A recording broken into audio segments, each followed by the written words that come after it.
I'm Jenny Gray. Thank you.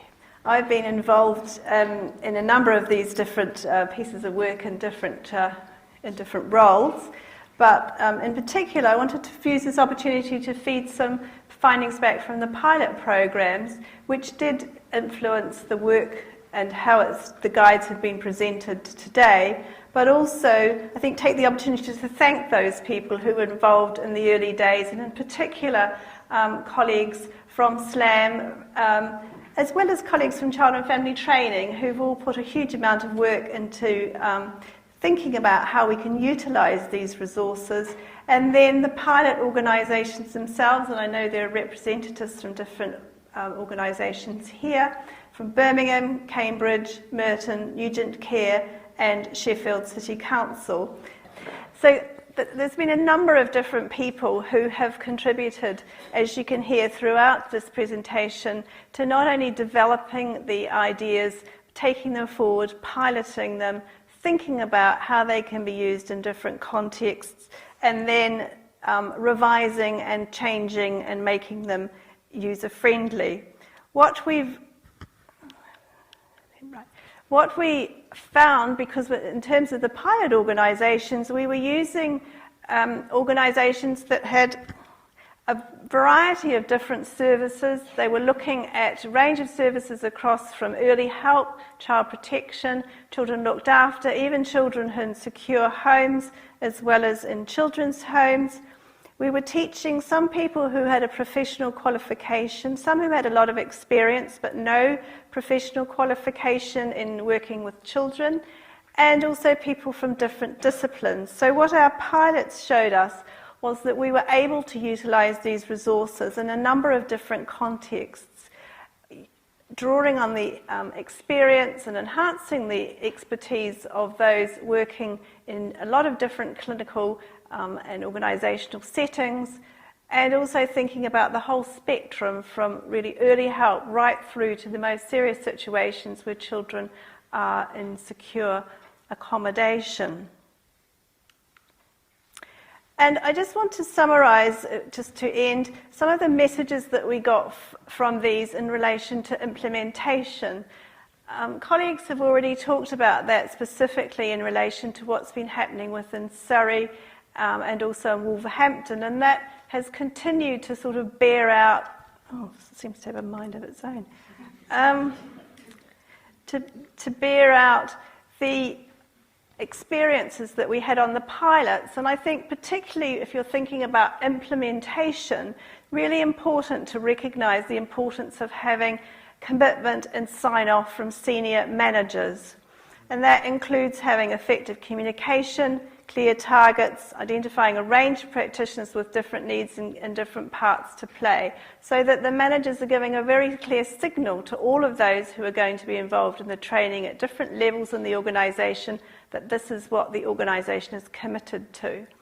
Then taking it down a level of having a committed project implementation group who are at a probably middle management level who are going to drive this forward and really support the work. We've heard also the importance of champions taking the work forward within their organisation, perhaps within their team, and making sure that one has a very clear project plan to support some of the very practical issues that come up when implementing a very significant change program such as this.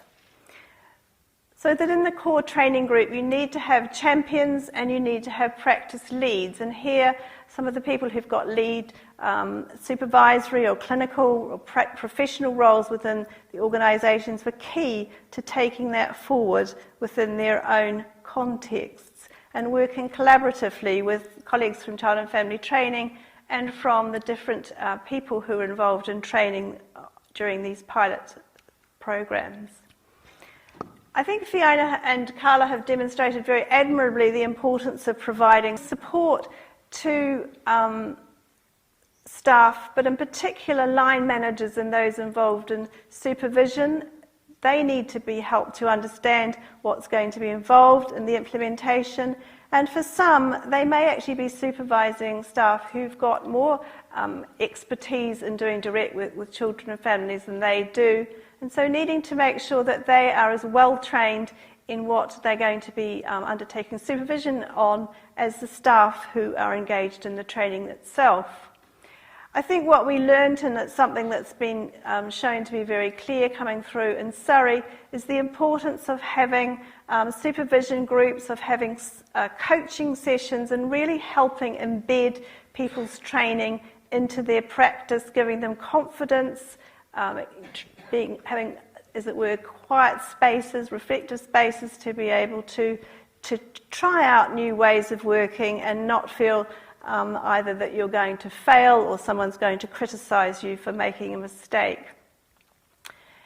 The supervision sessions also reinforce, obviously, what's been happening within the thematic workshops, and we've been very clear that, in a sense, a workshop equates to helping practitioners and their supervisors becoming familiar with the content of each of the guides and really understanding the approach to training, because it does require people to think differently. It's not the usual manualised type approach that you start at A and you work through to Z and you must do it in that stepwise manner. It is, as you heard, like a library of modules that when you become familiar with their use, you can utilise in a number of different contexts. So as people learn and develop, it's important that they are supported in this by those who are undertaking their supervision or maybe acting as consultants to the team.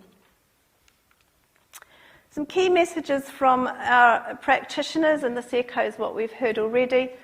People enjoy, somehow this doesn't like me, so really enjoyed using the materials, and I think that's critical, because if people don't enjoy the work, don't enjoy new learning, they are not going to implement something that's perhaps different to what they've done before. They found it was an efficient way of working and actually saved time, and I think this was another key message, because we were saying that this is not about an add-on to what you do. This is about using the intervention resources as business as usual within your own organisational context. So it's not bolting it on to what you already do. It's perhaps rethinking, doing things differently. We've heard already from the different feedbacks about how the voice of the child and family came through very strongly, and had some very positive feedback from children and families about their experience of being involved in the work. I think one dad talked about having his to-do list pinned on the fridge to remind him what he was doing, and had taken his homework very seriously. Also, importantly, about identifying elements of both assessment and risk factors. And I think importantly, for those who are working in increasingly constrained resource conditions, being able to demonstrate outcomes, good outcomes, and purposeful intervention in situations where sometimes in the past, perhaps a number of visits to a particular child and family may have been shown no evident sort of therapeutic purpose, and you've not achieved the change that you intended to do. So really thinking about how to use the intervention resources to work efficiently, as it were, with people in sort of management speak, but importantly about producing good outcomes for children and families. So we have shown, as I've said before, that we can use these resources across a whole range of different settings, contexts, different types of family difficulties, and that they are able to be used by professionals with different professional backgrounds and working in different settings. And as we've kind of moved on and have begun to really, I guess, understand the power of the resources, looking at how we can develop programs to work with a wide range of different types of situations, and thinking about how you can utilize the resources in ways that match the needs of the children and families that you're working with, and also the organisational needs in the context that people are being trained. So thinking about a wide range of different types of contexts, some perhaps areas where people, I think, really struggle, such as working with sexually abused and exploited children, others where it's been a long time chronic problem, for example, of neglect, and really thinking about how we can make a difference in these difficult types of situations. So I think as we move forward into the next stage, it's a major learning curve for us about thinking how we can put the modules together in different ways to make programs to address the needs of those who require the training. And I think for me, that's been really the power of the resources is thinking about how you can utilize, as it were, all that kind of bottled wisdom of the collective people who've been involved in this training. We've tried to name check some of the key people. Apologies for somebody who hasn't been involved. It really has been a major, major team effort, and there's a lot of different people who have been able to contribute to the learning, and I'm sure will be continuing to contribute to the learning. But I think we have to pay great homage, as it were, and thank Anand, for whom it has been his baby. I know it's been a dream of his for a long time to actually bring together a whole set of evidence-based resources which are going to be able to be utilised by a wide range of practitioners. He's always been passionate about helping people like myself as a very green, a new social worker, to really feel confident about becoming skilled up and feel able to use evidence-based approaches within a generic context, and not always having to go off on that specialist course to actually feel confident, for example, of working with sexually abused children.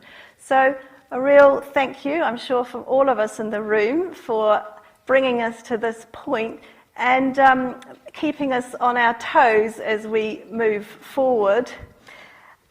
And so just to finally give the feedback in terms of a summary of what it means for people who've been involved in the training. Importantly, and this is fulfilling some of Anand's dreams really, of having an evidence-based, motivated, confidence-building resources for practitioners working in the field, that people enjoy using the tools and the framework it offers. Very importantly, I think helps people increase their confidence. A lot of people are actually very competent, but perhaps don't feel very confident, and that does limit people's abilities. Bringing meaning to people's work and leading to more effective outcomes. And of course, we're all always in the business of doing better by our children and families. And I think importantly, a message about giving children and their parents a stronger voice. And importantly, the tools that we've seen a little glimpse of have been really valued by children and families. They've really kind of got into it and see that as being part of how they can promote change in the system. And so I want to just kind of bring this formal presentation to an end, to thank you all very much for attending and listening. We, of course, hope that you will have found the presentation useful, and there'll be something for you in terms of thinking about how you can go on to utilise the materials. And I know that there are a number of colleagues here with Child and Family Training who'll be very pleased to speak with you about the resources, about their experience. We've in a sense, although we're just publishing the very first of these materials, we've been through quite a long gestation period, a number of iterations to try and get it right. And so people have built up a lot of experience and knowledge about how to utilise them most effectively. And finally, we will move next into the second part, which is about celebrating Anand's professional birthday. This slide was taken, this photo was taken when Anand was on a lad's day out in Badlands. I kid you not. It was in fact the land of the dinosaurs, but as ever, Anand has the map. And he's not going to be stuck there for long. I'm sure that people who know him well will know that Anand is a man on the move. He has always been a man on the move, and he continues to be a man on the move, aged 80 plus. And I'm not sure that we ever see any sign of you slowing down, Anand. However, we do say thank you very much to Marianne, because she tries to keep that work-life balance in check. And we are extremely grateful because it enables us all to have that well-needed break to catch up with the tasks before the next email comes with the next bright idea. So Anand, as far as I can see, has always had the map in his hand and knew where he was going. And I think that these intervention resources have come at the end of a very long journey in terms of his career and distilling the knowledge not only of himself but of many other colleagues. But he's brought us together, he's worked us into the ground, he's helped us to see his vision, to share his vision, and importantly to realise it. So I want to invite you all now to join in the celebrations upstairs and say in your own way to Anand, thank you very much. Thank you all.